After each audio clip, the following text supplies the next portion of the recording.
Open your eyes, tell me what you see.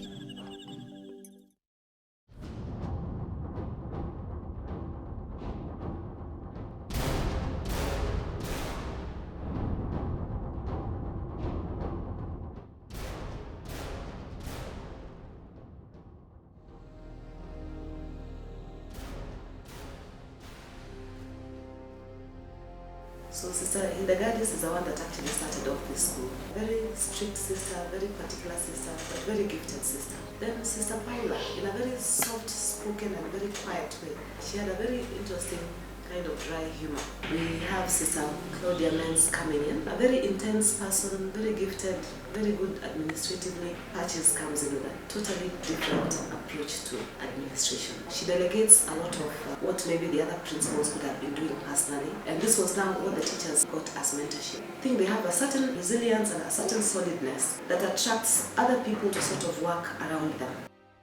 It evolved from a primary school excuse me, to an elementary school and finally to a secondary school.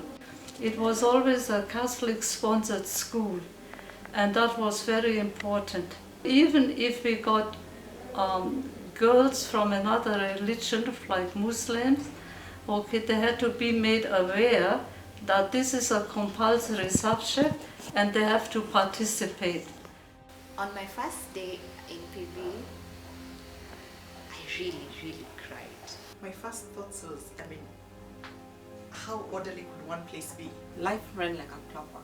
You knew Monday to Sunday what would happen at what time. The hostels are very clean. You have to make your bed in a particular way. Like really, who does that? Arrange your lockers and cupboards in absolute order. If your clothing was even off by a little, you had to stop and start again. Nothing was out of place. The flower beds, everything was absolutely in perfect order. Practice, prepare, think through, and give it your best. I think it's almost like an obsessive compulsive disorder, but I think it just defines order. Yeah, my first meal. So we walked into the dining hall after our crying spit, and we found some yellow stuff, and it looked really delicious. Say, yay, we are having mashed potatoes. And the first bite made everything seem worse than it already was. And so we were being served with yellow garlic. No interaction with boys. I think our only interaction with boys, at least in my years, was when you went for the music festival. One of my friends' dad asked to go stop the president, and we ran out of the school gates. I don't know what we were thinking. We waved him down and he actually stopped. Then we didn't know what to do. And he stopped and gave us chewing gum. And we were not allowed to chew in school. My worst has to be ugali and cabbages. They just used to boil the life out of the cabbages. So There are PBSS, we used to say prison barracks for suffering students. Is what we called ourselves. The fact that you could do without too many luxuries and still excel if you really understood what your purpose was, but what made you were your inherent giftings, your inherent capacities, and the fact that you could make yourself into somebody in the future. I've carried it with me the rest of my life. I left that school in 1990. I still cannot walk on grass. I attribute who I am today mostly to having gone to Precious Blood. Precious Blood taught me values of honesty, of integrity, of hard work, of discipline. Discipline was always a very important issue of the school. Girls at that time used to wear a special t-shirt, and we knew who were the ones on punishment. there are so many things you could be booked for. Like, walking across lawns, talking in assembly, talking before prayers.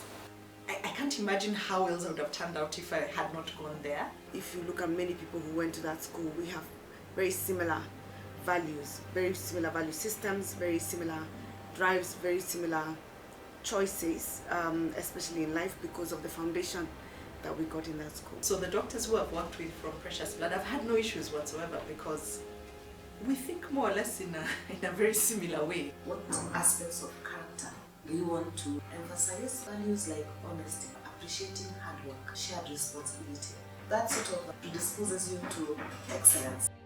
From Precious Blood, what we got was an excellent work ethic. If someone tells me they were Precious Blood, I almost place them on an upper rank in a sense that I know that is likely to be someone who's very honest. Interesting enough, when I became a mum, that's something I've carried. The running joke is my house runs like a German machine.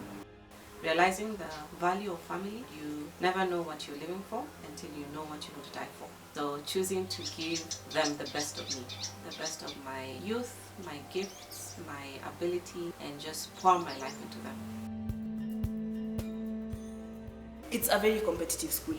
That is something I really appreciate. It's always been. It always keeps you on your toes. Thanks to Precious Blood, I was able to get the opportunity to participate in it. Global application competition for girls only called Technovation. My app was nominated the best, and yes, I got my trophy. So I believe women can do anything men can, and even better. So I want to create my own brand. I was in class of 2014, and it was there that I learned about the Microsoft Office Championship, which I took part in. It meant that I was going to represent Kenya in the international level for Microsoft Office World Championship at Dallas, Texas. And then those teachers that came in and understood and appreciating the holistic aspect of what education was all about are the teachers who have stayed on in this school for years. I joined Precious Blood in 1980, September 1st, and I've been teaching mathematics and physics. Given that I was a young man, I had no experience of dealing with the young girls, and the students were not performing well. Over the years, we were able to make sure that the students developed a culture of reading. I retired in 2008. Seeing the results of my work, I was recalled to continue teaching by the Board of Governors. I decided to come back and teach at Precious Blood because I strongly believe in the values that are propagated here, and I really wanted to be a part of that heritage. It's a blessing that with all that has been poured out into me and all the experience and knowledge, I have the opportunity to mold and nurture future generations. We have gained a lot, We have all turned out to be really amazing women, whatever area of life we have chosen to go to. Now is our turn to go back to the school and give back. Come back and change your life. Come back and give hope. Go back to where you started and see what kind of value you can add to your school. We're asking for mentorship. There's that side of a young girl that wants to look up to somebody who is out there because this is what maybe she wants to do. But we also have so many needy girls. Sponsor one child, sponsor two. So we need more classroom space, more dormitory space. If we succeed with that and raise 40 million, we'll be able to put in more labs. There's one lab which we've started. So the old girls have got so much that you can do. A message to all of us who went to the school, let's give back. We know that we are where we are because of that school. It taught us to do things in certain ways, to stand out, to work hard, and we can contribute to ensure that other girls get the same benefits that we did. I think it would be a good thing, like we were always taught in Precious Blood, to give back to our communities. Thank you.